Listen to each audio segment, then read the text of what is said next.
Did you notice I lowered the audio intro? I'm always listening to your feedback, trying to make things better for you. Anyway, welcome to Feedback Friday, a weekly series. It's a little different in the Mail Monday in that the questions aren't anonymous and they're not, deep and personal. Instead, they're just things that you'd like to see me talk about. So let's get started. Do you think something like YouTube will replace television in the future? Yes, absolutely. Hollywood is coming to the internet without a doubt.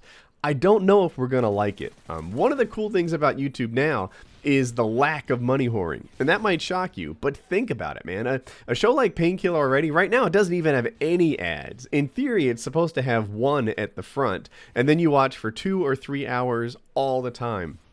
When Hollywood comes, you can expect an ad every 10 minutes throughout the whole 3-hour show, without a doubt. That's how they operate.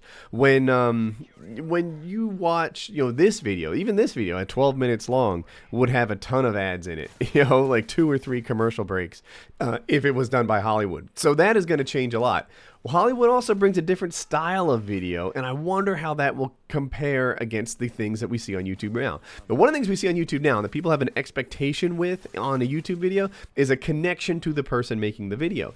When you watch Jenna Marbles, you think to yourself, man, I wish Jenna Marbles was my in real life friend. When you watch How I Met Your Mother, you don't say, man, I wish I was real life friends with Ted Mosby. Instead, you just say, oh, that guy's funny, I enjoy watching him, etc. But there's no expectation of actually liking that guy or him being real. Whereas on YouTube, there is. You're seeing people that you know and that you like and that you connect with, and that's what YouTube is today. I wonder what YouTube will be tomorrow when Hollywood gets here. The only thing I know for sure is it's going to be a lot more monetized. That is without a doubt going to be true. Whether or not they change the way that they speak to their audience to be more of a connecting style that comes naturally to YouTubers versus that talk at you, I'm the show and you're the audience type thing that you get in on Hollywood, we'll see. We'll see if the style of video changes. But let's move on to the next question. If you were single again, no kids, would you remarry Jackie? Answer for real, no lies. Explain yes or no. So the answer is yes. But, I want to answer for real and give you the whole thing.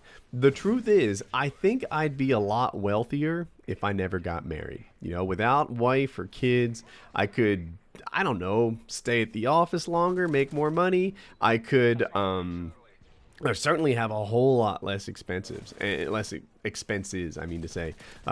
Kids, by the way, are not, in my opinion, as expensive as everybody makes them out to be, but sick kids are. And, why I don't think of Colin, sick isn't the perfect description for him. The fact is he needs a lot of medical care. We take him to speech therapists, physical therapists, occupational therapists, developmental neurologists, and things like that to help him, progress like you've seen him progress. And, had that, the wife and kids and all that stuff never happened, I'd be really wealthy. On the other hand, they say money can't buy happiness, and you're like, I don't know, it seems awful happy to me. That's a life that I would really like. What I've discovered anyway is where I derive my happiness is from my personal relationships with the people in my life, right? It's my friendships, it's my wife, it's my kids, it's that. That is what makes me happy. And I'm not talking about momentary, doesn't the sand feel good between my toes kind of happiness. Money buys that, I was happy. I went to the tallest building in Chicago. I forget, they renamed it from the Sears Tower. And I got to look down, and that was a happy moment, but that was a fleeting happy moment. The real kind of happiness, the happiness that lasts, the happiness that makes you say, damn, life is turning out okay. That comes from wife and kids. And without it, I would be so empty. I would not have a purpose in life. I would, I'd be missing so much if I wasn't married and had my kids. And so, would I do it again? Yes, absolutely. Would I choose the same girl? Yes, I swear to God. Sometimes I think to myself, the reason I went to, my first college was William Patterson, and the reason I went there was because my grades in high school weren't very good, and they were able to get me in because I was a really good swimmer, and most of you know this story, and then I switched to Drexel, etc. Anyway, so I think to myself sometimes, man, if I hadn't gotten bad grades in high school, then I would have never met Jackie, and that is, to me, the worst part of this alternative life, almost like the biggest mistake I made was the fact that I didn't, focus on grades in high school, and it made my 20s way more difficult than they had to be through night school and all this horror. I should do a video on that. But the other side of it is, it turned out so well with having Jackie that it's almost all worth it. Like I wouldn't want it any other way. So it's almost good that I didn't go to a dream college, because otherwise I would have been with somebody else. Somebody who I don't believe there's just one person for everybody, but I do believe there are like these rankings, and for Jackie and I, the kind of fit we have is that 0.1% of the top 1% kind of fit. And out of the billions of people on Earth, yeah, I'm sure there's someone else on Earth who would have been as good. But when you hit a jackpot on the slots, you don't say like, I wonder if I could do this again. You lock in your results and you're happy with it. That's how I feel about it. Who would be the ultimate, i.e., never likely to get painkiller already guessed? I actually do hold out hope that maybe someday I could get this guy, but I think it would be Joe Rogan. If you guys don't know, Joe Rogan was the host of Fear Factor, and he's the commentator on UFC fights. But more than that, he's a stand-up comedian, and he has a ton of opinions on all kinds of different topics. He wouldn't be scared off by, which side of the mermaid do you want to be human type questions. He's clever. He's really well versed on all sorts of what I consider to be insane conspiracy theories, and it would just make for a super entertaining show. He's a really intellectual guy with lots of thoughts that he's obviously formed on his own, instead of just letting someone else tell him what's right and wrong. And because of that, I think that he would make a great painkiller already guessed. Him and his non-conventional, well thought out thoughts. What's your favorite sex position? I'm not picky. Whichever one I haven't done recently, I think is my favorite. There you go. Woody, would you support your wife or children if they were to pursue their own YouTube channel? I would support them if I wasn't me, for sure, right? That's an easier question for me. Do I think that video editing and such is a fun hobby and a cool thing to do? Yeah, I do. And I never really thought of it as a job skill until recently, but it kind of is, and having been out to Hollywood and participated in stuff like that, you can see wow, there's actually a career path in here, and you can try it on as an amateur and see if you enjoy it. That I really like. It can only make them better speakers. It's a really great thing. But because I am me, things change a little bit. For example, my wife helped me on Mail Monday.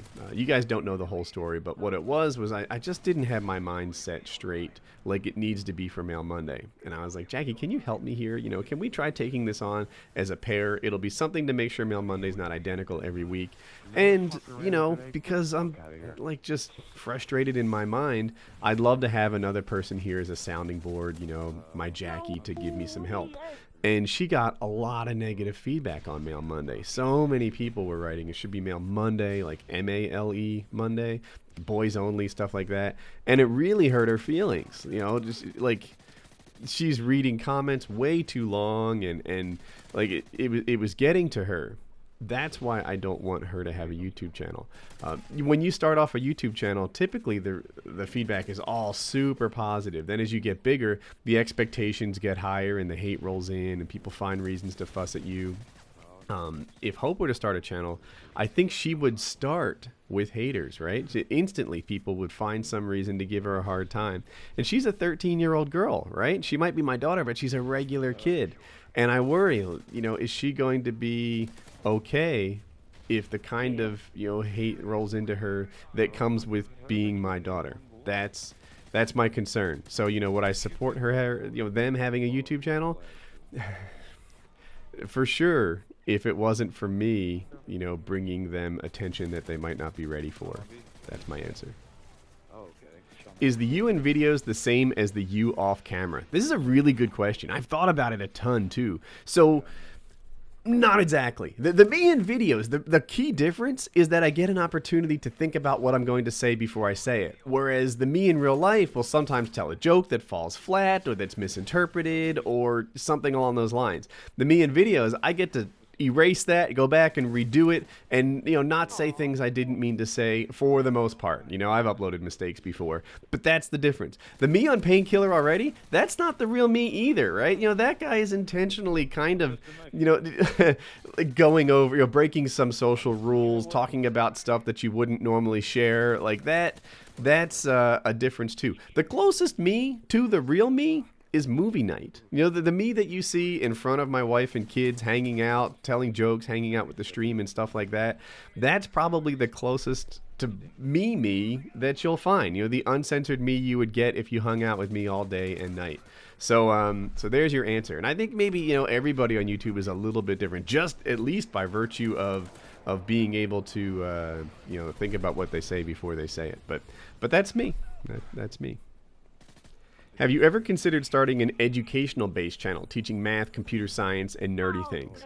Yes. This question kind of leads into the business of YouTube. And one cool thing about an educational channel is that the long tail goes forever, right? This Call of Duty video, 3 days from now, you won't be very interested in watching it. It's kind of a current event news-like thing. There's no replay. In an educational channel, like if you need to know something about algebra, then you could potentially be watching that for the rest of your life. And I was like, this is a neat idea, in terms of the business of YouTube. And I ran it across some other YouTubers, and they're like, this sounds like the worst, most boring channel ever in the history of YouTube. And it was like, oh, really? You don't think me teaching, Pythagorean's theorem is a good idea? And they said, no. So that, and then as I thought about it some more, there is so much to cover. I think it would take 10,000 videos just to answer all the high school questions. And, that in itself is a huge undertaking. So there you have it. If you liked the video, don't forget to click like. If you're new, click subscribe in that top right blue button. Here's 2 vids you may have missed. Have a good day.